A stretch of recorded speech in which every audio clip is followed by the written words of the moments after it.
નમસ્કાર, આઝાદ મીડિયા લાઈવમાં આપનું સ્વાગત છે।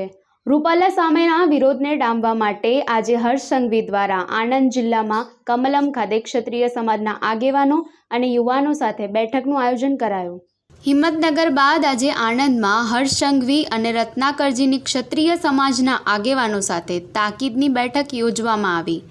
ગૃહ રાજ્યમંત્રી હર્ષ સંઘવીએ આણંદ જિલ્લાના 200થી વધુ ક્ષત્રિય સમાજના આગેવાનો સાથે કમલમમાં ખાનગી બેઠક યોજી। આણંદ જિલ્લાના નારાજ ક્ષત્રિયો માટે ડેમેજ કંટ્રોલ કરવા તાકીદની બેઠક યોજાઈ।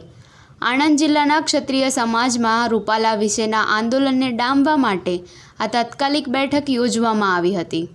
કમલમ ખાતે યોજાયેલી ગુપ્ત બેઠક 45 મિનિટ સુધી ચાલી। બેઠકમાં આણંદ જિલ્લાના ક્ષત્રિય સમાજના આગેવાનોને પણ બોલાવવામાં આવ્યા હતા। 45 મિનિટ સુધી ચાલેલી આ બેઠકમાં શું ચર્ચા થઈ તે અંગે હજી કાંઈ બહાર આવ્યું નથી। અમિત પારેખ, આઝાદ મીડિયા લાઈવ, આણંદ।